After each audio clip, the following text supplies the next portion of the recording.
Arzu Altıntaş, ünlü televizyoncu, yıllarını medyaya vermiş bir arkadaşım kendisi ve Arzu Altıntaş'ın yorumları çok beğeniliyor. Kibar kibar anlatıyor, konuşuyor. Eee, Konulara çok hâkim ve dolayısıyla sizlerden de takdir görüyor. Arzu hoş geldin yayınıma. Hoş bulduk. Merhaba herkese. Herkese merhaba. Tarçın efendim. Efendim Tarçın, ayağımı Duydum tırtık. pati sesini. Tık tık tık tık tık. O kadar Duydun. özlemişim ki pati sesini. Evet, duyuluyor ha. Peki, Duyuluyor. evet. Konuşacağız, her şeyi konuşacağız. Ünlü Avustralyalı oyuncu, Hollywood starı Margot Robbie ne kadar güzel kadın ama Arzu'nun, Instagram sayfasında 5 Dakika magazinde onun bir fotoğrafını gördüm. Biz bu kadına mı hayranlık duymuşuz? Dedim. Yani biraz sonra Siz bir konuşacağım. kendinize bakın erkekler. Yüzünüze bir cilt bakımı bile sürmezsiniz kremi. Hayatınız diş Evet, fırçalamaktan ibaret. Onu da yapmayanlar var. Sonra kadını biraz soluk görünce aman Allah'ım diyorsunuz. biraz sonra konuşacağız değerli dostlar. Bu arada önemli bir çoğunluğunuz henüz gelmedi. YouTube, sizleri mesajla bilgilendiriyor ve ondan sonra katılıyorsunuz haklı olarak. Ancak tabii ki bu gecikmelerin neden olabiliyor. Serenay Sarıkaya ile ilgili ilginç bir konu var konuşacağımız. Aman Demet Akalın çok yordun bizi. Demet Akalın! Yani Epstein'den daha öne çıktı senin paylaşımların bugün sosyal medyada. Para da para, para. Ya Allah aşkına bu konuyla başlayalım. Ne diyorsun Demet Akalın'ın Sefo'dan sürekli yazdan beri para istemesi konusunda Arzu? Evet, yani ben bir ara şey dedim, kaç paraysa aramızda toplaşıp gönderelim bari dedim. Ben de çok sıkıldım. Bir de Evet, onun zaten Sefo'ya ya da Sefo gibi gençlere, daha popüler olan insanlarla düet yaptığında bir para ödemesi gerekiyor. Ben Sefo olsam ya da Level C5 olsam gerçekten, hani, şu anda o kadar popüler olduğum halde o sanatçılardan para isterim. Çünkü evet, sonuç olarak bu çocuklar çok popüler ve çok dinleniliyorlar. Bunun da ücreti ödenmesi gerekiyor. Bu çocuklar düet yapmışlar, hiçbir şey, istememişler. Buna karşılık tabii ki kendi dinlenmelerini, kendi ücretleri, kaşeleri onlara yatıyor Spotify ya da diğer platformlarda olanlar. Ama sürekli Demet Akalın'ın ağzında bir para, para, para, para. Muhtemelen, hani, bizim camiada racondur bu. Bir şey yaptığında para konuşamazsan pahalı bir hediye gönderirsin. Muhtemelen bir saat vesaire hediyesi bekliyordur ama Sefo'da hiç oralı olmuyor. O ne olacak? haklı. Haklı. Biz diyor ki bugün artık dayanamamış söylemiş. Sefo zaten biraz kötü kalkmış sabahleyin yataktan. Bir gürültüyle falan uyandım diyor. Dışarıdan bir müzik sesleri falan. Bir de beni diyor Illuminati ilan etmişler sosyal medyada diyor. Bir de ablamı gördüm diyor. Para para para diyor. Biz seninle anlaşmamış mıydık? Demet abla biz seninle anlaşmamış mıydık diyor. Yani konuşmuşlar belli. Hatta kağıdı da dökmüşlerdir mutlaka. Sözleşme de yapmışlardır. Ama Demet Akalın'ın hep ağzını açıp da her açtığında Sefo'dan para istemesi. Yani Evet, yani bir de şaka yapıyorum diyor sonraki açıklamasında da. Yani şaka bir kere yapılır. Herkes güler, bir daha yapılmaz yani. Sürekli para, para, para, para. Paramı gönder, para almadım, para almadım. Yani artık ezberledik. Alsaydın o zaman ortada bir para varsa alsaydın o zaman. Yani evet, o zaman yapmasaydın. Yani imzalarken biz bunu seninle konuştuk diyor. Öyle anlaşmıştık diyor. Bir de yani detayına da bakarsak beste de söz de Sefo'nun. Yani eser Sefo'nun. Burada düet yapan durumunda Demet Akalın. Tamam Demet Akalın'ın bir şöhreti var. Elbette Demet'le bunu söylemesi Sefo'nun tek başına söylemesinden daha da kıymetlendirmiş olabilir şarkıyı mutlaka. Ama yani Demet Akalın sempatisini eksiye çeviriyor böyle konuşmakla. Sence artık susar mı bu konuda? Yoksa yine bir fırsatta Yine konuşur bence. Yine bir fırsatını bulduğunda para almadım der. Yani Der mi? der Ya, yok bence ya. aslında, Arzu, Demet Akalın paraya mı sıkıştı acaba sence? Olabilir Yani hiç mi? sanmıyorum, hiç sanmıyorum. Çünkü çok uzun yıllar çok büyük konserler yaptı. Hiçbir yaz oturmadı. Her yerde çıktı. Barlar ve konser salonları da dâhil olmak üzere. Öyle bir sıkışıklığı olduğunu düşünmüyorum. Evet, yani o şimdi oturduğu, Beykoz'daki sitedeki o konak diyorum ben oraya. O villadan daha büyükçe bir yer. Orayı alırken o sitenin sahibinin de o biliyorsun kendi oturduğu bir yerdi. Bizzat satın alırken bayağı bir borca girdim. Biz bunu nasıl ödeyeceğiz? Çalışır öderiz filan diyordu. Çok borçlu olduğundan bahsediyordu ama geçti o yıllar artık O değil mi? bitmiştir ya. Ödendi. 18 milyona aldı orayı. 18 milyon o zaman büyük paraydı. Çok büyük Şimdi çok paraydı. komik bir para oldu yani. Orada benim bir arkadaşımın evi var şimdi satıyor. 150 milyon mu 200 milyon mu öyle bir şey. Demet Akalın'la çok yakın. 2 bina var aralarında. Evet. Kızcağız satıyor şimdi benim arkadaşım. Yani 150-200 milyonluk sadece bir evi var. Evet, dolar üzerinden ya da euro üzerinden tabii hesaplanıyor. Bugün öyle değer buluyor Türk parası karşılığı. O zaman da 18 milyon değer buluyordu ama o zaman, dolar 2-3 liraydı. Hımm. Demet Akalın satın aldığı zaman. O ödenmiştir, bitmiştir. Evet, yani çok da güzel kazanıyor, konserlerden Demet Akalın. Yani Allah olmayana versin Demet artık yani Amin. para, para, para niye hep para ağzında, para dökülmüyor? Yani Evet para ya, çık hiç şey demedi, yani, bütün çocuklar bizi dinledi, gençlik dinledi, herkes dinledi. Arabalarda çaldı. Bence paradan daha önemli şeyler var. Sonuç olarak 4-5 senedir arabalarda çalmıyordu Demet Akalın. Buna çok alışkın bir kadın çünkü. O Evet, şimdi hakkını evet. yiyemem. Bütün yaz şarkılarını o çıkartıyordu ve çalıyordu ama bu gençlerin piyasaya girmesiyle birlikte büyük ivme kaybetti hepsi. Fakat sonra o ivmeyi çok akıllı davranarak, bak hiç kimsenin aklına gelmedi. Minik minik yapanlar oldu ama işte Level C5 ve Sefo ile birlikte işbirliği yaparak düetler vesaire yine bir öne çıktı. Bence paradan daha kıymetli, daha önemli ama tabii hiç cebine para girmediği için bundan hayıflanıyordur ama bundan dolayı çok konser almıştır. Çünkü tekrar bir popülerliğini geri kazandı Demet Akalın. Şarkı anlamında her Evet, zaman popüler ama Arzu, şarkı anlamında popülerliğini tekrar kazandı. evet Arzu, bende bir internette kopma oldu. Tekrar geri geldim ben. Sende olmadı galiba değil mi? Olmadı, ben hiç fark etmedik de. Evet, bende oldu. Tekrar, eve bağlandım. Cep telefonundaymışım. Eee, evet, bu böyle. Nazarlara geliyoruz gerçekten. Nazarlara geliyoruz.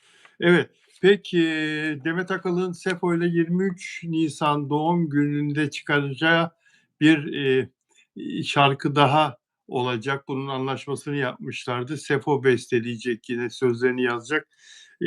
Peki bu krizden sonra, o şarkı gerçekleşir mi o çalışma sence Arzu?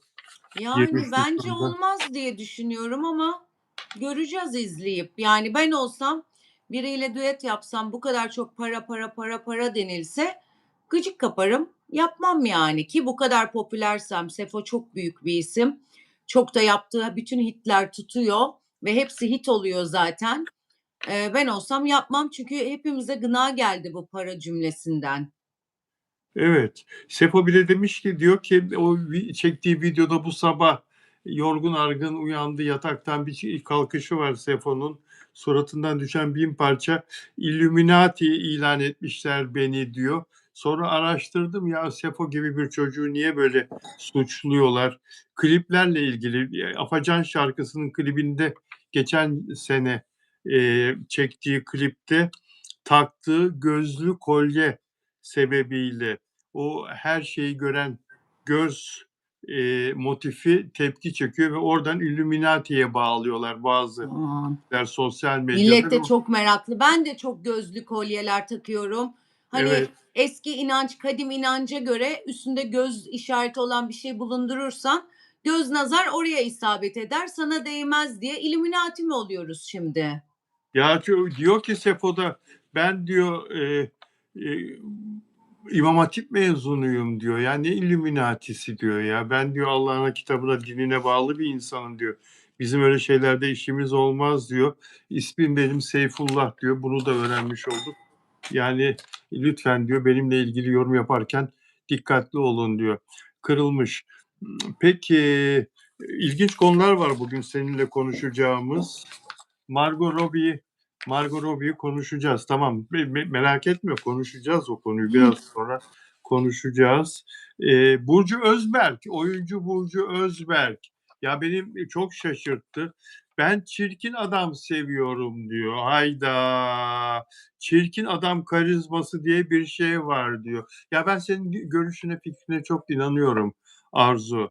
Yani böyle bir şey var mı? Çirkin adam karizması diye bir şey var mı sence? Bence yok. Ben yakışıklı adam severim. Baby face, eli ayağı düzgün, kaşı Evet. gözü orantılı falan. Pek çirkin adam sevmem. Çirkini zaten anası da sevmez. Öyle bir atasözümüz var. Ben bilmiyordum bunu. Öyle mi? Tabii canım, çirkini anası bile sevmez yani. Hani ben Evet. yakışıklı severim ve baby face adamları severim. Böyle adam adam duran, işte sakallı, bıyıklı hiç sevmem. Zaten nefret ederim kıldan mıldan. Kıl Eee, sevmezsin. ama şöyle, bazı adamlar evet çok böyle baby face, yakışıklı vesaire değil ama bir karizmaları oluyor. Hani karizmatikse söylediği, evet, yani insan bir bütündür. Hani giydiği takım, elbisesi, Evet, giyimi kuşamı, evet, saçı, evet. oturması kalkması vesaire o çirkinliğini kapatabilir. Keza hani Allah'ın yarattığı her kul çok güzel ama işte bazıları daha az güzel. Onu onunla kapatabilir diye düşünüyorum. Ama bazı benim de çok kız arkadaşım var. Onlar da hep çirkin adam seviyorlar. Allah Allah! Ciddi mi söylüyorsun ya? Vallahi ya bir Bu arkadaşım şey demişti. Çirkin olsun kimse bakmasın aklım onda kalmasın. Çoğu adamda da vardır ya böyle. Hep evlenebilecekleri kadınları iddiasız çirkin kadınlar olarak seçerler. Niye? Aklı onda kalmasın, rahat olsun, kimse bakmasın diye. Öyle bir alt psikoloji olabilir ama ben sevmem. Ben yakışıklı adam severim. Ya, bir ömür boyu, çirkine bakılmaz ki. Allah'ın gücüne gitmesin. Tabii ki, yani, Allah'ın yarattığı her insanın, güzelliği vardır mutlaka. Kalbi güzeldir. Evet. Ama, yani, çirkin adam karizması diye bir şey olduğuna inanmıyorum ben ya. Bak şimdi şunu söyleyeceğim. Eee, Çirkin Kral diye bir, aktör vardı Türk sinemasında, Yılmaz Güney. Hı hı. Bir ağırlığı vardı onun, bir Yılmaz Güney'in bir duruşu, bir bakışı, bir ağırlığı vardı ama onun karakteri, ruh yapısı, onu öncü kılıyordu. Bulunduğu ortamda hep öne çıkmasını sağlıyordu. Hep öne çıkıyordu. O konuşacak, o etkilerdi herkesi bulunduğu ortamda. O başka bir şey. Eee, O çirkinliğinden dolayı öne çıkmıyordu ki. Çirkin adam karizması O biraz da şey mi acaba? Mesela çirkin olan Yılmaz Güney yakışıklı bir adam değil. değil, Mesela değil. onun farkına varıp da bir şeyle, hitabetle, oturup kalkmakla insanları etkilemek için atıyorum çirkin bir adam hitabetini öne çıkartıyor olabilir. Evet, Onun da öyle. Hani ben, Yılmaz Güney'i çok yakışıklı bulmuyorum. Yaptıkları ve genel hayatıyla ilgili de çok, sevmediğim ve hoşlanmadığım şeyler geçmişte okuduklarımız, ilişkileri vesaire. Hani evet, madem hani evet, çirkin, en azından bir kadınla çok uzun süre ilişkisi sürseydi ya da iyi davransaydı kadınlara. Tabii okuduklarımız hepsi birer iddia. Gözümüzle görmedik, şahit olmadık ama bütün eski büyük abilerimiz, ablalarımız, bu camiaya emek veren herkes onunla ilgili hadiseleri yazdılar ve okuduk. Ama yakışıklı değil Yılmaz Güney. Mesela Tarık Akan çok yakışıklı. çok. Tarık Akan, Babyface. Cüneyt Arkın çok Çok, yakışıklı. çok, çok, çok. Yani, başrolde oynayan Yeşilçam'da tüm oyuncuların hepsi çok yakışıklıydı. Yılmaz Güney hariç. Hepsi. Edizun hâlâ yakışıklı. 85 İnanılmaz, yaşında. evet, Hâlâ inanılmaz çok yakışıklı yakışıklı. Edison. Hâlâ çok yakışıklı. Evet, yani enteresan. Burcu Özberk de güzel bir kadın oysa. Yani İşte çoğu çirkin. kadın çirkin adam seviyor. Benim gibi çok nadirdir baby face seven. Gerçekten öyle. Yani arkadaşlarımın sevgililerine, kocalarına bakıyorum. Hepsi çirkin adam seçtiler. Belki de biz hata yapıyoruz. Yani yok, zannetmiyorum, sen hata yapmıyorsun. Hıh. Kendine güvenmeyen insanlar, kadınlar bence çirkin adam seçer ya. Ya, Evet. elinde tutmaktan çekinen adam kaçar gider diye. Çirkin de kaçar ona bakarsan ya. Bilakis çirkin adam daha kompleksli oluyor. Mesela hep bak çirkin adamlara, inanılmaz fazla güzel kadınla evlenip o güzel kadının altında ezilip aldatıyorlar. Mesela Kaya Çilingiroğlu da çirkin bir adam. Hülya Avşar çok güzel bir kadın. Ne oldu? Hülya Avşar'ı aldattı. Çirkin adam kompleksi bu. Çirkin adam hep bunu yapıyor ama yakışıklı adam, mesela bak Kıvanç Tatlıtuğ çok yakışıklı bir adam, hayatta duymuyoruz. Ne karısını aldattı, ne bir şey, ne bir mesajı yakalandı vesaire. Ultra yakışıklı bir adam. Mesela yakışıklı adamlarda bu yok. Ben hep bunu savunurum yani. Yakışıklılar gerçekten ilişkisine de, hayatındaki insana da çok sahip çıkıyorlar ve saygılılar. Zaten çok enerji, yani popülerlikleri oldukları için, talep gördükleri için o kendini ispatlama gereği duymuyor. Ama çirkin adam kompleksli. Zaten 10 kadından biri bakıyor, birini elde edince diyor ki o diğer 7'siyle 8'iyle 9'uyla da uğraşayım, onlar da baksın diyor.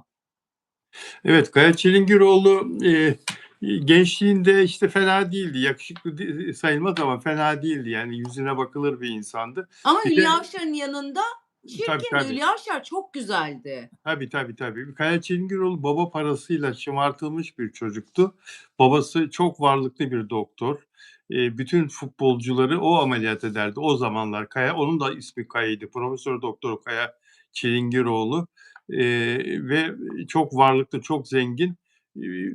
Kaya da tek evladı, Kaya Çilingiroğlu da, ve ona çok iyi babalık yapardı. Yani hiçbir dediğini eksik etmez, kırmaz, geri çevirmez. Paraysa para, en güzel arabalar, işte evse ev, genç yaşta her türlü ona gidiyordu. Gazinolarda en ön masaya arkadaşlarıyla beraber oturuyordu.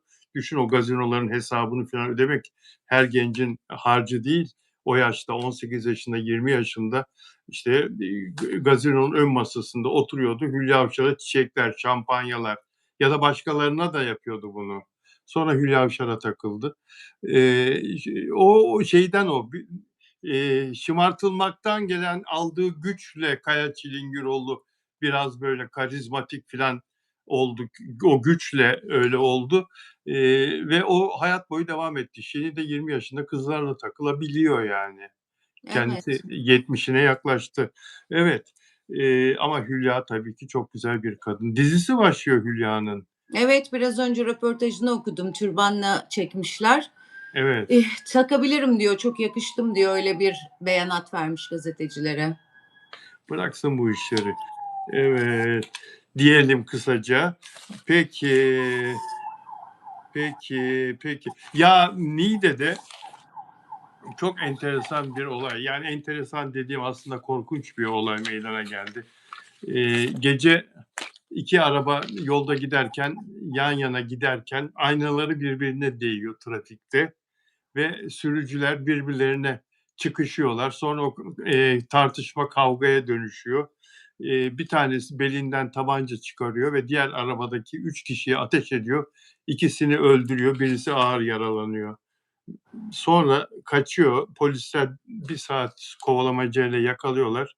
Pişman olmadığını söylüyor ya adam, yaptığından dolayı. Yani artık sokaklardaki şiddetin bu derece artması, bu hadsizliğe ulaşması insanların, ya bu nasıl olduk biz? Nasıl bir toplum olduk ya? Nedir bu ya? Ayna aynaya değdi diye insan öldürülür mü ya? Evet Ne diyor? ya, çok korkunç. Sonraki beyanatları da çok korkunç. Pişman değilim diyor, vurdum diyor falan. Çok Evet, berbat ötesiydi. Yani ne olacak? Hani biz ne kadar konuşursak konuşalım, ne olacak yani? Ne yapılacak bu konuda? Sokağa çıktığımızda hepimiz tehlike altındayız. Kim bize ne yapacak? Yanlışlıkla aynasına mı dokunduk? Bir şey mi oldu? Ne olacak yani? Çok korkunç. Arif Verimli sürekli tweet atıyor. Yıllardır, 10 yıldır toplum sağlığı, ruh sağlığı merkezleri kurulsun. Gönüllü olarak ben yapayım, ben halledeyim diye konuşuyor. Gerçekten de çok doğru söylüyor yani. Acilen devletin ruh sağlığı, toplum ruh sağlığı merkezleri açması lazım ve zorunlu olmalı, aşı gibi. Gidecek herkes orada rehabilite edilecek. Yani Ne oldu bize bilmiyorum. Yani 2 kişi gitti. Birinin annesi olabilir, babası olabilir, kardeşi olabilir. Evde o insanların baktığı hasta insanlar olabilir. Gitti ya, niye? Aynasına değdi diye. Böyle bir Ya, delilik olabilir mi? tam bir delilik. Yani, akıl alır gibi değil. Sokaklarda şiddet had safhada. Sadece, kendi vatandaşlarımız değil, yabancı mafyalar da geliyor bizim ülkemizde hesaplaşıyor. İşte bir Evet, bakıyoruz, yol kesiyorlar Maslak'ta, bilmem ne ülkesinin, işte, uyuşturucu baronunu vurdular. Ya bizimle ne alakası var ya? Adam gelmiş meğersem, yıllardır Türkiye'de yaşıyor. Kendi ülkesinden kaçmış ve burada bir başka onun ülkesinden mafya liderinin adamları onu yakalıyor, kıstırıyor ve öldürüyor. O kadar çok böyle olaylar yaşıyoruz ki kadınlarımıza şiddet durmuyor. Çocukların akran zorbalığı bitmiyor ve evet. televizyonlarda, ekranlarda, dizilerde gittikçe artan dozda bir şiddet eee, sahneleri, bir şiddet güzellemesi. Şimdi seninle konuştuktan sonra bugün bu konuyu işleyeceğimizi Abi dizisinin fragmanına bakayım dedim. Bir baktım fragmanın sonunda, ikinci fragmanın sonunda Kenan İmirzalıoğlu onun canlandırdığı Doğan karakterini kafasına etrafında 5-6 tane adam her biri bir otomatik silah doğrultuyor kafasında böyle bir video. Onu da fotoğraf yapmışlar sosyal medyada. Nereye gidiyoruz diye. Yani Televizyonda neden bu körükleniyor? Yani bıktık ya. Silah görmek istemiyoruz. Her şeye tepki gösteriyorlar ya. evet, Poposunu sallayan kadın gördüklerinde, biraz işte göğsü açık kadın gördüklerinde wow ahlakımız bozuldu şu bu. Kardeşim biz kadınlar da anneler, çocuk yetiştiren anneler, kadınlar. Biz de silah görmek istemiyoruz ya. Kaldırın bu silahları. İnsanların vurulmasını kaldırın yani görmek istemiyorum. Dehşete düşürüyor beni, sinirim bozuluyor. Bu kadar çok silah görmek zorunda mıyım? Toplum da bakıyor, sokağa çıkıyor işte aynasına değdi diye birbirini öldürüyor. maalesef, maalesef ne kadar dizi varsa ekranda içinde şiddet olmayan dizi barınamıyor, ekranda kalmıyor, kalamıyor, seyirci toplayamıyor, izlenmiyor gibi bir gerçekle karşı İzlenmiyor, karşıyayız. evet izlenmiyor. Bunu da bilerek bu sistemi yönetenler TİAK ve Rütük bunu da bilerek kurguluyorlar.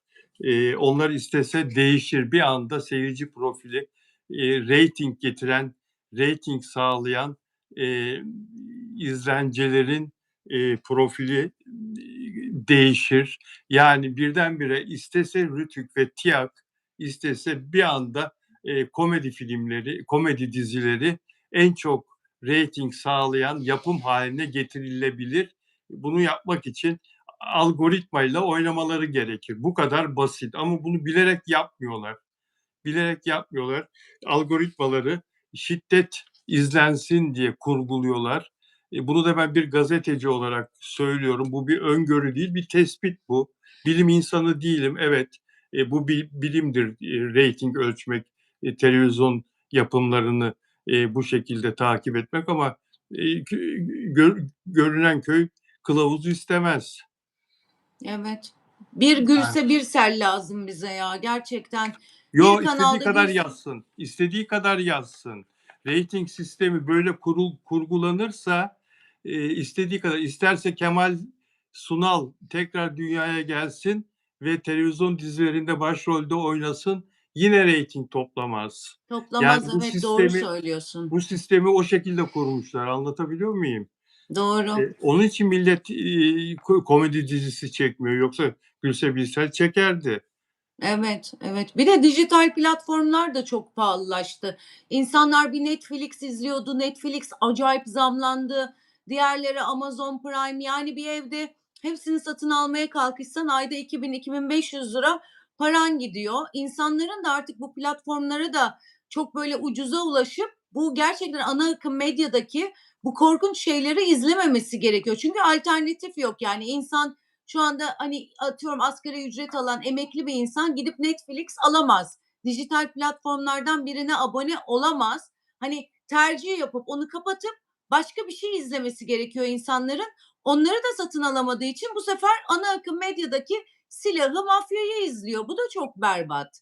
Çok haklısın, çok haklısın. Gösterilmemesi gereken olayların reyting yaptığı bir sistemin içindeyiz ve bu sisteme kapıldık gidiyoruz. Yani televizyonlarda gösterilmemesi gereken sigara içeni blurlatıyor Rütük yoksa ceza kesiyor Hı ama hı. silah sıkıp adam öldüreni seyrettiriyor. Hem Keşke de hep sigara görseydik, keşke. evet, ama bunu defalarca yapıyorlar. Her gece, her dizide defalarca yapıyorlar bunu. Kadına tokat atan, "Ya Taşacak Bu Denizi izlemeyi niye kestim biliyor musun?" 2. 3. bölümde birdenbire durup dururken adamın biri bir kadının karnına sıktı, öldürdü ya. Durup dururken ya kadın hiçbir şey yapmamıştı biliyor musun? Orada anladım ki şiddetin dozunu ayarlamaya çalışıyorlar. Seyirciye o gece o bölüm şiddet vermedi yeterince. Bu sahneyi koyayım ki senaryoya işimi yapmış olayım diye düşündü yapımcı herhalde yönetmenle beraber. E, Kadını öldürdüler ya durup dururken ya kadın da ayrılırken diziden ne olduğunu anlamadım. Neden beni öldürttüler filan karakterimi neden öldürttüler filan dedi ve biraz da ağır konuştu. Ya, Hatırladım. haklısın. Hatırladın mı? Evet, evet, hatırladım şimdi. Yani, ne kadar iyi oyuncu dediklerimiz de aslında bu dizilerde, şiddet içeren dizilerde, çok kaliteli tiyatro oyuncuları dediklerimiz, çok başarılı, sinema oyuncuları dediğimiz bu toplumsal yıkımı destekleyen rollerde, yapımlarda rol alıyorlar, görev alıyorlar. Almamaları gerekir aslında. Nasıl almasınlar? Nasıl? İşte, diyorsun ki şimdi sen ne yiyecekler, taş mı yiyecekler Evet, diyorsun. hepimiz, yani, hepimiz için artık o kadar para önemli oldu ki, o kadar yani. Önceden, hani, hakikaten vardı paramız, geçiniyorduk. Şu anda var olan paralar da yetmiyor. Zaten onlar da biliyorsun senaryonun tamamını okumuyorlar. Belirli kısımlar. Demek ki gittikçe dozaj artıyor, gittikçe bence onların elinde değil, daha yukarıda birilerinin elinde. Şimdi Tuğba isimli, soyadını yazmadığı için sayfasında da yazmıyor. Bir, yönetmen yardımcısı bir genç kız. 2017'den beri sektörde yönetmen yardımcısı, ve işi bıraktığını söylüyor. Her bir bölümde bir kadın öldürülüyor. Silahlar patlıyor. Ahlaki normlar ayaklar altına alınıyor dizilerde. Şiddet meşrulaştırılıyor. Ben artık bu sektörde olmaktan utanıyorum. Karar verdim ve sektörü bıraktım diye bir video çekti. Ben burada olmaktan artık utanıyorum. Yeter artık diyor. Gösterilmemesi gereken sahneleri çekmekten bıktım diyor ve artık dizilerde çalışmayacağım diyor. Mesela bu arkadaş işi bırakıyor. Umarım yani reklamcılıkta ya da benzer bir sektörde iş bulabilir. İş bulmak da çok zor ama Çok zor. kendime saygımı kaybetmiştim diyor.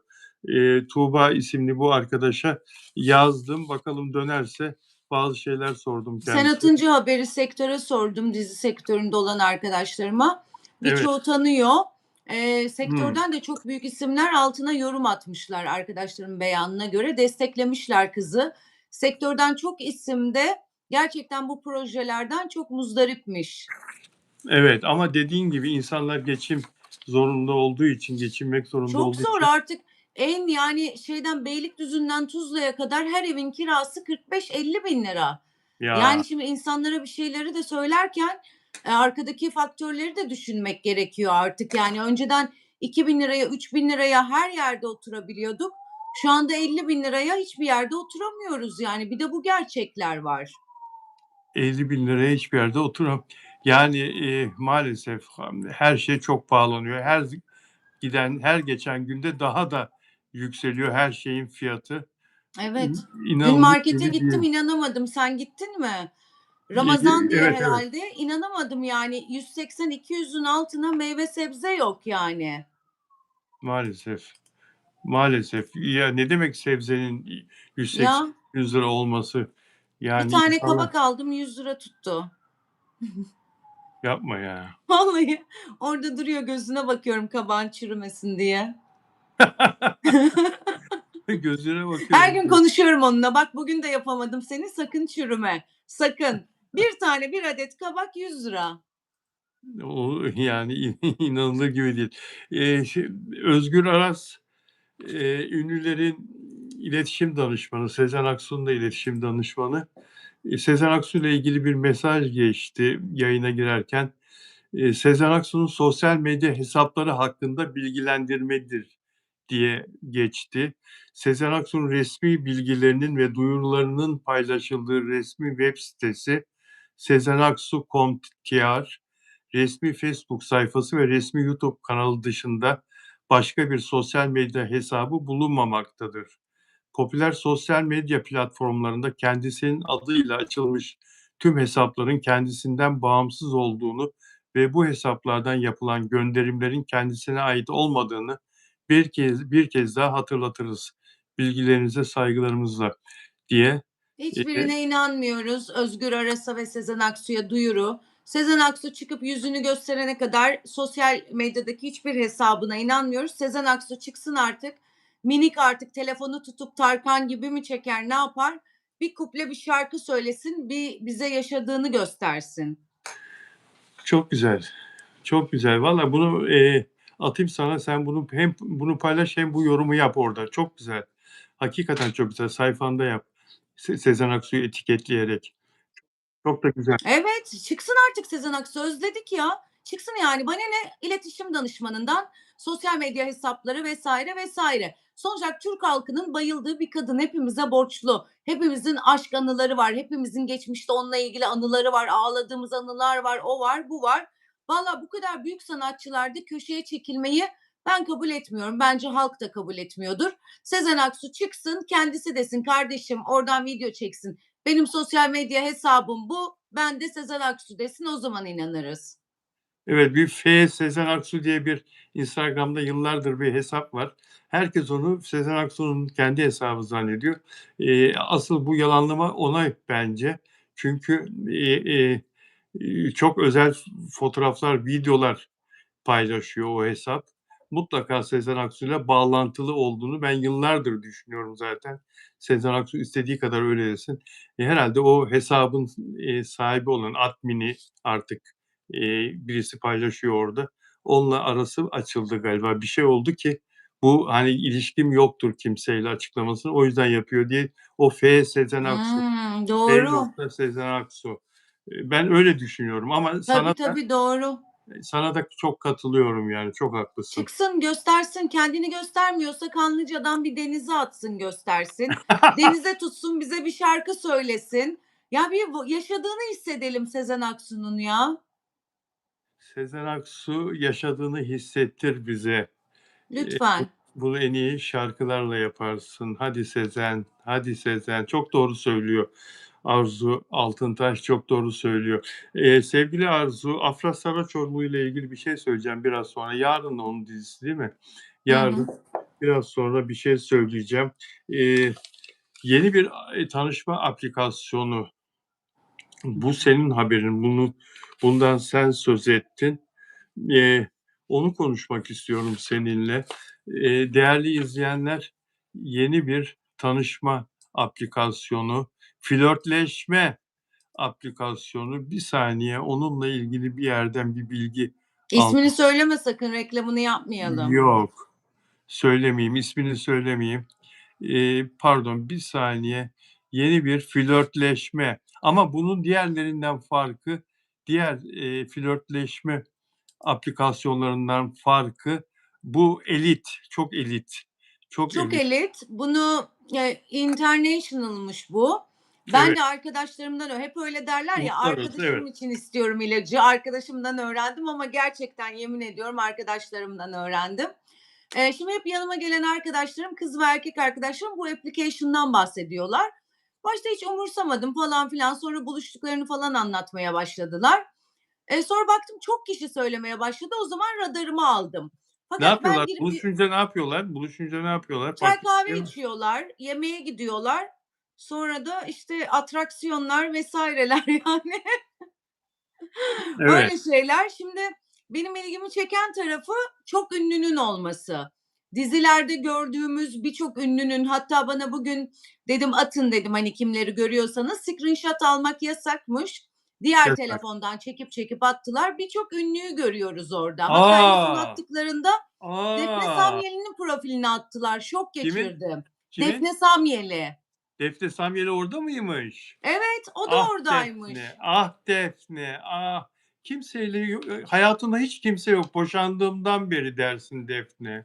Evet, Hep yani öyle birçok dersin. oyuncu var. Ben mesela Buray'ı gördüm, şarkıcı Buray'ı. Onu da kız Şarkıcı Buray da orada arkadaşları. mıymış? Vay, Buray! Yere Ya bakan yürek yakan. birçok dizi oyuncusu falan. Ben acaba şunu düşündüm yayın öncesi. Ya şimdi bu kadar insanların riske atıp da kendini oraya girmesi çok imkansız geliyor bana. Acaba bu ünlülere para mı verdiler? Bir para karşılığı mı, reklam karşılığı mı orada duruyorlar diye. Sistem şuymuş, seni asla içeri almıyorlar. Evet, Sen Instagram hesabını bağlıyorsun. Diyorsun ki evet, bu da benim Instagram hesabım. Seni onaylıyor, bakıyor. İşte evet, araştırıyor. Onaylamadıkları da oluyormuş ya da birisi sana diyormuş ki evet ben buna bonservis veriyorum. Girebilir bu içeriye diye. İçerisi öyleymiş. Ben de hep kızların elinden alıp bakıyorum ya da bizim çocukların elinden alıp bakıyorum. Ama tabii asla bir kere gördüğüm bir ünlünün screenshot'ını alayım dedim. İzin vermiyor, yasaktır diyor. Enteresan yani. Hani o Tinder Avcısı vardı ya bir dizi film. evet, Onun gibi yani insanların başına ne geleceği belirsiz. Bununla ilgili sana küçük bir şey anlatayım mı dünya ile ilgili? evet, lütfen. Aynı böyle bir application yine modaydı bir sene önce ve çok önemli bir dizi var. Bütün herkesin izlediği 2 sezon önce bitti. Bizim Evet, oradaki kızlar, diziyi yapan kızlar, ekip, işte yönetmen vesaire yine böyle bir application'la girdiler. Yine ben dalga geçtim. Ve hepsi o Tinder Avcısı'ndaki dizideki gibi dolandırıldılar. Bizim ya, kızlardan bir tanesi yönetmen olan ikinci yönetmen bir adamla tanışıyor oradan. Ondan sonra adamla buluşuyor, aşık oluyor bir dakika, bir vesaire. dakika, bir dakika. Şebnem niye gülüyorsun? Hı. Niye gülüyorsun? Ya ben işimi yapıyorum. Ben böyle şeylerle ilgili değilim yani. Öyle şeyli, anlamlı anlamlı gülüyorsun. Hayır canım, Şebnem görürsem hemen sana haber veririm. Daha hayır dakikada. ya. Ben işim bu benim ya. Ben işimi yapıyorum ya. Arzuyla iş kur. Yani öyle müstehsi, bıyık altından güler gibi gülüyor. Bende yok öyle şeyler Şebnem ya. Kaç sene oldu evleneli artık ya. Güven bana ya. Şebnem'e kalmaz. Şeyin filmi vardı ya Tükür Çocuğun Babana diye. Direkt ben tükürürüm sana Hay biliyorsun. Allah. Gördün mü? Arzucuğum çok tatlı. Çok tatlısın Arzucuğum diyor. Ağzı kulaklarında şimdi. Mutlu ol. Yemin Evet. ederim direkt ben yaparım. Beni Bak tanıyorsun. gördün mü? Bak. Senin Allah cezanı vermesin diye. Ya ya gördün mü yani? Emin ellerdeyim. Hiç şey yapma. Evet Arzucuğum lafını kestim. Pardon. Sonra bizim kızlar birisiyle tanışıyorlar. O application'dan bana da 2.500 havayla anlatıyorlar. Ben baktım dedim bu adamın tipi dedim dolandırıcıya benziyor. Beni inanmadılar bana. Sonra kız onunla ilişkisini ilerletti, nişanlandı, o oldu, bu oldu. Bu A! arada adam İzmir'de kahve otomatı işi yapıyorum dedi bizimkilere. Ve bizim o benim nişanlanan kız arkadaşım o zamanın parası buna 100.000 lira para veriyor. Buna diyor ki sen de otomat al diyor. O otomatlara ortak ol diyor. Senin otomatın da bilmem ne şirketine gidecek diyor. Gerçekten kız 100.000 liraya otomat alıyor. Gerçekten birkaç hafta para geliyor haftalık işte senin kahve makinesi şu kadar sattı bu kadar Güzel. sattı. Sonra o sette Bilal bak bunu iyi dinle o Evet. sette yönetmen, ışıkçı, yemek yapan abla o bu hepsi bu otomatlara giriyorlar. Ben Eyvah, eyvah. hala ama şüpheli izliyorum. Eyvah, Sonra bir eyvah. gün geldi işte dedi çocuğu hasta dedi görüşemiyoruz dedi bilmem ne dedi düğün tarihi de ertelendi bilmem ne. Dedim ki bak baştan beri söylüyorum bu işte bir iş var dedim. Ve İyidir. ben araştırdım buldum. Adam evli. Vay! Otomat şirketinde çalışıyor doğru ama öyle otomatları alıp kiraya vermiyor. Koskocaman Ayvalık'ta çekilen insanların bayılarak izlediği dizi setindeki herkesi dolandırdı. Eyvah, Herkes eyvah, otomat aldığını sandı. Hepsi paralarını yatırdı. eyvah, eyvah. İnanamazsın yani ve adam evli ve aynı o Tinder avcısındaki gibi bir adam çıktı. Bütün kadınlara yalan söyleyen ve dolandıran ve bizimkiler bu duyulur diye mahkemeye de veremediler. Rezil Eyvah, olacaklar. eyvah, Dizi eyvah, eyvah. dizi o zaman televizyonda oynuyor. Yani düşünsene mahkemeye verildiğini. Adliye muhabirlerinden yayılır bu haber. Adam paralarla birlikte yok oldu ve yine çözen ben oldum. Ben ilk günde adama dolandırıcı dedim, son günde gülerek bu dolandırıcı dedim. Çok güzel. Ya, bunları başlatan o kız, adamla ilk çıkan o kız herhâlde çok mahcup olmuştur. Olmadı mı yoksa? Evet, evet, çok mahcup oldu. Düşünsene, yani, bir adliyeye de yansısa bu olay, sanki onun, ortağı gibi, yani. Hani, suça iştirakten yargılanacak. Bütün dizi seti ya, otomat aldı. Milletin Ya, bayıldığı dizinin bütün yönetmeni, çaycısına kadar hepsi otomat aldığını düşündü. çok enteresan ya. Arzu'yla konuştuktan sonra, tamam, benim böyle şeylerle ilgim asla olamaz ama bir araştırdım. Tanıdığım bazı evli iş adamları, çok ünlü iş adamları bu Arzu'nun haberini yaptığı, verdiği, anlattığı bu çok elit yeni flörtleşme, uygulamasına, aplikasyonuna üye olmuşlar arkadaşlar. Evet. Ya, ne çıkacak ki? Mesela şunu da konuşmamız lazım. Ben kimsenin özel hayatına müdahale etmem ve konuşmam. Kendi adıma konuşabilirim. Ben Evet, öyle bir yere girmeyi ar sayarım. Çok evet, utanırım. Bu Tinder ya da diğerleri vesaire. Ben şimdi hayatımda hiç kimseyi bulamıyorum. Hiçbir sosyal çevrem yok. Bir application'la gireceğim, oradan birini bulacağım. Gidemem. Bir utanırım, 2 korkarım. Yapamam yani. İnsanlar ne umuyor ki? Oradan kimseye koca çıkmayacak. Kimseye evlenebileceği insan çıkmayacak. En fazla ruhu kirlenmiş, daha da kirlenen insanlar çıkacak yani. çok doğru, çok haklısın. Başka isimler de var ama açıklayamıyoruz Bende arkadaşlar. de var da şimdi ayıp olur.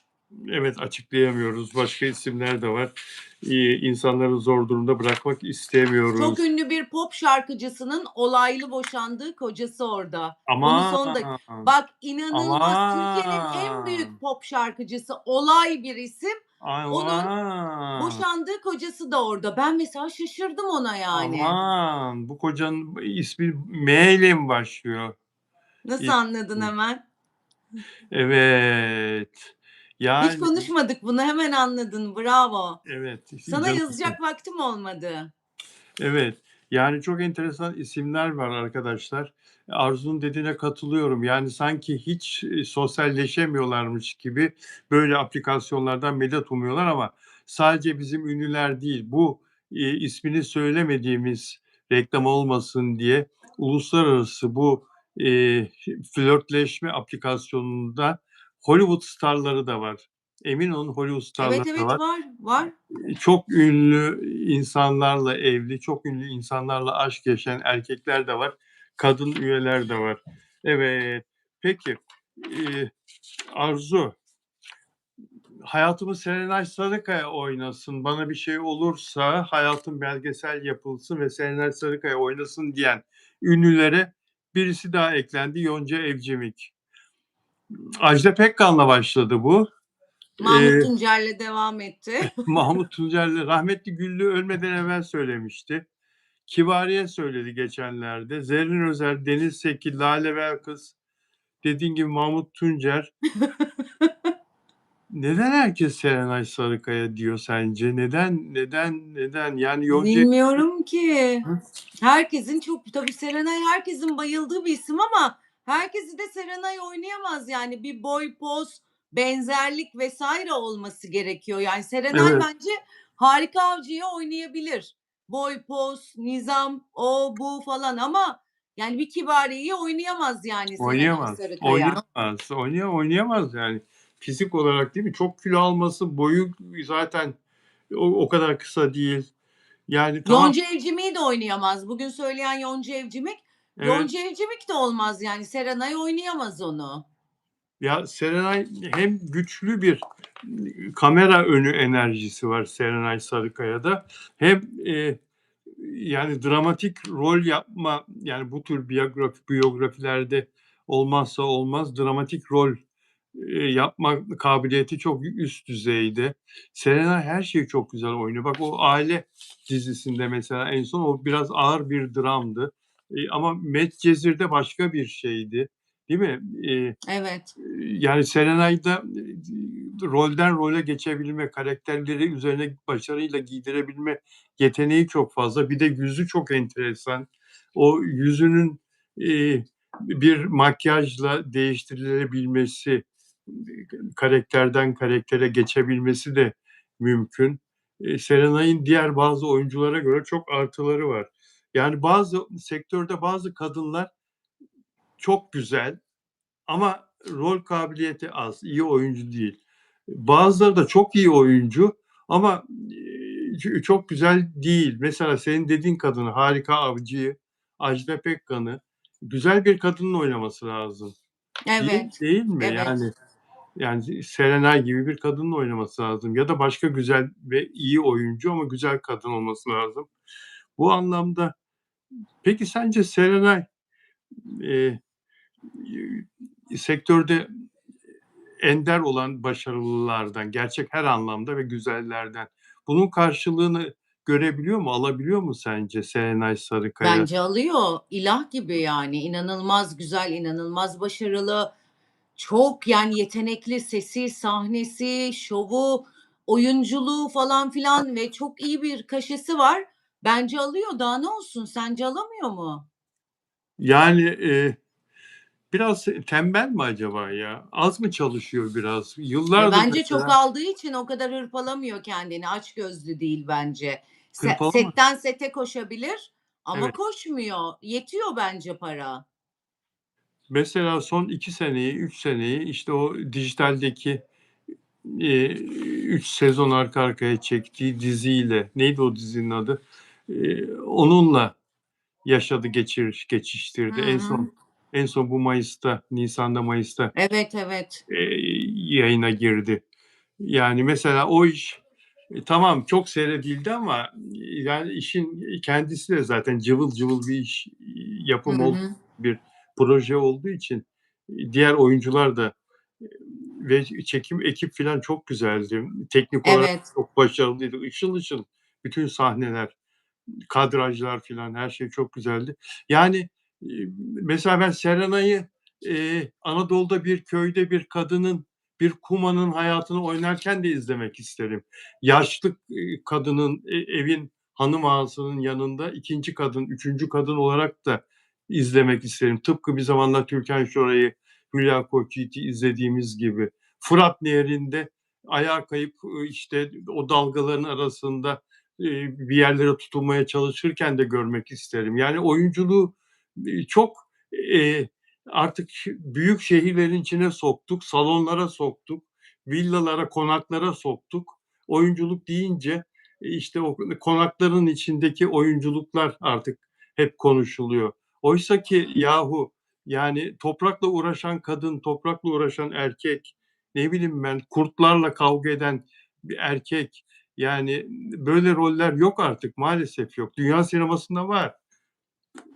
Ama Dünya genel olarak sinemasında var. bizde de yok. Yani artık Bizde hiç yok. öyle yok ki. He? Villa var artık. Villa, Lüks arabalar var. lüks O arabalar. kadar yani dizilerde. İşin kolayı bu yani. Kolayına kaçılıyor. Evet. Ondan sonra Olmayanı göstermeye bayılıyorlar. Yani Türkiye'deki kaç kişi villada oturabiliyor artık bu şartlarda yani. O yüzden herkeste bir villa izleme hayranlığı var. Ama gerçekleri göstermiyorlar. Gerçekler daha berbat. gerçekler daha berbat. Evet. Mesela Fide psikolojik bir karakteri oynamıştı ve çok Çok başarılıydı. iyiydi. Çok iyiydi. Çok iyiydi. Medcezir'de gençlik drama, gençlik üzerineydi. Yine çok iyiydi. Yani bize yelpaze sunsun ya, göstersin. Kendisi biraz da aşka daldı. O çocuk onu biraz ayaklarını yerden kesti. Çok da güzel Kesin şarkılar. ya aşk da güzel. Bir daha ne zaman aşık olacak ki o yaşlarda? O Ne hayır olur zaman? ya. Bak annesine 70 yaşında kadın. Adamın da saç sakalları ağarmış. Nasıl el ele tutuşuyorlar, Nişantaşı'nda yürüyorlar. Ya Olur ya. Genlerde var Serenay'da. Şebnem'e söyler misin? Şebnem beni görünce yarın tükürsün bana. Neden? Ne oluyor ya? İşte dedin ya 70 yaşındakiler de yaşıyor bak aşka diye. Evet. Şebnem beni gördüğü gibi tükürsün bana. Şebnem beni görür. Beni biraz zayıflamış görüyor musun? Evet. Sırrımı söyleyeyim mi? Söyle. Kimseye söylemeyeceksin ama. Tamam ama uygularım hemen. Ben, G5'i yeni keşfettim. G5 diye bir cihaz var, bir makine var. Gözde Gizem'e gidiyorum ben, Ataşehir'de. Gözde çok iyi bir arkadaşım benim. O G5 cihazına giriyorum her girişimde yarım saat, 40 dakika filan. Bütün yağlarımı kırıyor biliyor musun? Ya. İnceldiğimi hissediyorum. Evet, Göz çok belli biliyor musun? Ben senden iri göründüm. Kıskandım birazcık.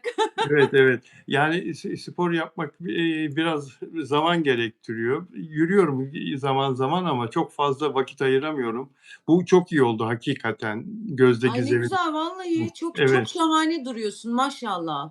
teşekkür ederim. Bu G5'i söylerlerdi de ben hakikaten bu kadar etkili olduğunu Evet, bilmiyordum. ben de biliyorum arkadaşlarımdan. Onlar da çok kullanıyorlar. Bana yasak da genel arkadaşlarımdan biliyorum çok etkili. Evet, teşekkür ederim. Peki, ben G5'le zayıflıyorum. Kadınlar da aman Allah'ım ya böyle bir şey yok ya. Yani Margot Robbie dünyanın en güzel kadınlarından biliyordum ben onu. Fakat arkadaşlar şimdi göstereceğim size. Bakın, bakın bir saniye. Bu Avustralyalı Hollywood starı.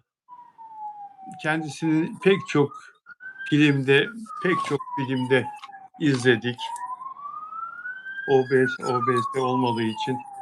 Şimdi biliyorsunuz, hepiniz biliyorsunuz. Şu güzel kadına bakın.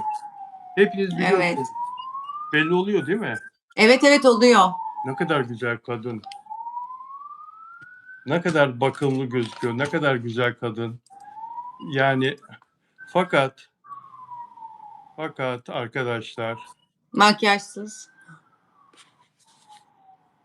bu da makyajsız hali. Yani aynı zaman içinde çekilmiş makyajsız hali. Görüyor musunuz? Ya Evet, evet net. siz kadınlar bu makyajla bizi kandırıyor musunuz ya? Yani burada da tamam doğal haliyle ama yani yok ya. O öbür haliyle, makyajlı haliyle yüzüne bakıp bir erkek olarak hayranlık duyacağım bir kadın. Ama burada makyajsız sıradan bir kadın. Yani Değil aslında. Yani altı iyi olacak ki üstüne makyajla güzelleştireceksin.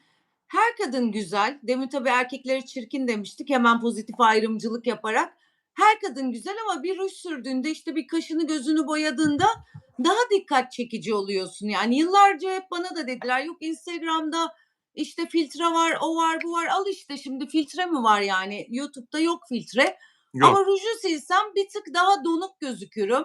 İşte gözümü silsem biraz daha donuk gözükürüm. Ama bu çirkin olduğumuz anlamına gelmiyor. Sadece var olanın üstüne biraz boyayınca herkes güzel oluyor bence. Hayır efendim ya. Ha evet. Var olunun üzerine biraz yani güzel Daha dikkat çekici oluyor. daha dikkat çekici oluyor. Bu biraz da e, şeyle de ilgili galiba. Ne diyeceksin? Aslında biz medya işindeki insanlar bunu iyi biliriz de. Evet. e, Çoğu sanatçıyı mesela kimse sokaklarda tanıyamaz makyajsız. Yıllarca hep çalıştığımız için mümkünatı yok tanıyamazlar. Ama bu çirkin oldukları anlamına gelmiyor. Makyaj bir ışıltı, bir parıltı veriyor herkese. evet. Biraz da o ışıkla da ilgili değil mi? O fotoğrafın çekildiği zamanki ışıkla da ilgili. Tabii, Bir tabii. profesyonel ışık altında bir kadını çekmek var. Bir de, ortamın ışığıyla çekmek var. Aynen Şimdi öyle. Bu telefonların ön kamerası gibi. Kimi koyarsan koy rezalet çıkartıyor ön kamera. bravo, kameranın da tabii etkisi çok fazla. Tabii Kameranın canım. da Ya etkisi arka çok fazla. kamerayla seni çeksinler. Şahane çıkıyorsun. Ön kamerayla kendini çek. Korkunç çirkin çıkıyorsun yani. Işık, mışık hepsi çok önemli. Styling de önemli. Eee, Evet çok. yani hatta Bence o haliyle de çirkin değil. Hani mesela kaşı çok güzel, gözü çok güzel, burnu çok güzel, ağzı çok güzel. Makyajla bir tık daha iddia çekici, iddialı oluyor. makyajla daha iddialı oluyor. Bir de, sen de iyi bilirsin, bazı ünlülerin asla, kullanılmayan kamera açıları vardır. Yani beni mesela sağdan çekme der bazıları. Asla istemez sağ yanaktan, bu taraftan çekilmeyi. Evet. Bazıları, sadece soldan çekilmeyi ister. Değil mi? Evet, evet. Seren Serengil çok takıntılıdır o konuda. Evet. Herhangi bir şekilde resim çekildiğinde falan ya da o kendi resmini çektirmek istediğinde, "Arzu sağda durma, sağda durma, sağdan çekme." falan filan. O büyük takıntısı var. Ben hiç bilmem mesela sağım mı iyi, solum mu iyi pek bilmem yani. Solum herhâlde iyi. Yok canım, senin her tarafından iyi resim veriyorsun sen. He, yok sen beni sevdiğin için Yo, öyle. yo, öyle, öyle, gerçekten öyle. Evet, Değil. Ama burada şeyi de söyleyeceğim. Senin eşin Şebnem makyajsız, dünya güzeli bir kadın yani. doğal Hani güzellik o. o cilt çok önemli. Mesela diyoruz ya Şebnem'in cildi pırıl pırıl, sıfır makyajsız, kaşı, gözü, burnu, hali, tavrı. Mesela ben Şebnem kadar makyajsız dolaşamam. Ben mutlaka bir BC krem sürerim. Ama Hı hı. inanılmaz bir cildi var. İşte öyle cilt olduğunda pek makyaja gerek olmuyor kadınlarda. Şebnem sana çok teşekkür ediyor. Çok Doğrular. teşekkür ettiğini söylüyor. Evet, Caner burada, Ümran burada, moderatörlerimiz. Arkadaşlar merhaba, çok teşekkür ediyoruz emeğiniz için, çalışmalarınız için ve bizi izleyen, eee, dostlar, arkadaşlar hem Türkiye'den hem dünyanın her yerinden. Dün Uganda'dan bir mesaj aldım arkadaşlar. Afra Saraçoğlu'nun hastalığını soruyor. Paylaşacaktım story'de, bugün unuttum. Biraz sonra paylaşacağım yayından sonra Instagram story'den. Uganda'dan Afra Saraçoğlu'nu soran o arkadaşın mesajını. Afra'yı da etiketleyeceğim. Onun da hoşuna gidecektir. 74 ülkeden izleniyorduk. Uganda ile beraber 75 ülkeye çıktık. Eee, Uganda çok iddialıymış. Uganda, eee, yani bizim dizilerin satıldığı ülkelerden biriymiş. Ben bilmiyordum. Uganda, Afrika'da, Güney Afrika'dan izleniyoruz. Oradan takip eden arkadaşlarımızla tanışmıştık. Birkaç tane dostumuz var oradan. Özel üyelerimize bir merhaba demek isterim. Dilek Şenyurt'u bugün hiç göremedim. Caner Tuzcu buradaydı, ayrıldı zannedersem. Özel üyem ve moderatörüm. Eee, Nelly de Manzano geldi mi arkadaşlar? Arjantin'den özel abonemiz Nelly de Manzano. Eee Nelda Manzano ve Delfina Di Masio Şili'den. Onlar bizi sonradan izlerler. Hepsine selam vermiş olalım. Demin Ümran'ı gördüm, moderatörümüz Ümran'ı gördüm. Ona da tekrar merhaba diyelim. Dostlar, beğen yaparsanız memnun olurum e, ve ve abone olmadan izleyen arkadaşlar abone olurlarsa da yine çok memnun oluruz. Ümran, evet, Banu bir şey. Peki demin Banu yayına başlarken selamını gördüm ama konular çok yoğun üst üste geldiği için cevap veremedim Banu arkadaş. Sana da Ben çok de selam görüyorum. söyledim. İnsanlar yani çok Evet, az da baksam yazıyorlar. Kusura bakmasınlar. Araya girip bir şey söyleyemiyorum. Bazılarını görüyorum. Herkese sevgiler. herkese herkese sevgiler, herkese selamlar dostlar. Yarın yarın günlerden salı Salı. salı. Kız Yarın kardeşimi gördüm. öyle mi? Selamlar. Özlem. Arzu'nun kız kardeşi Özlem'e selamlar. Hoş geldin Ali Yiğit, hoş geldin. Bursa'dan Ali Yiğit, hoş geldin.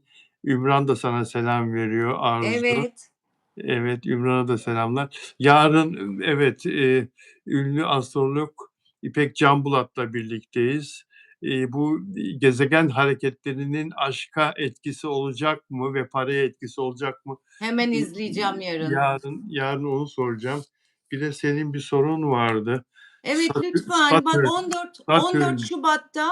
Hah Satürn 3 yaşasın. yıldır Balık burcunun anasını ağlattı. Ters düz etti.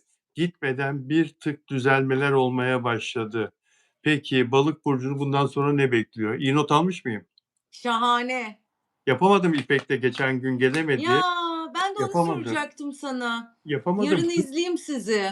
Yapamadım. Yarın yapacağız ve Bütün balık burçları bak bu evet, anı bekliyor. Çok önemli bir an. Artık Satürn bizden gidiyor 14 gitsin, Şubat'ta gitsin. ve artık hepimizin böyle tır geçti tabiri caizse üstümüzden. Bütün balık burçları, Başak ve İkizler galiba bu anı bekliyorlar. O yüzden yarın ben hemen izleyeceğim sizi. Evet ve şubattan itibaren kimler parayı bulacak, kimler aşkı bulacak onu da soracağım İpek'e, yarın İpek Hanım'a.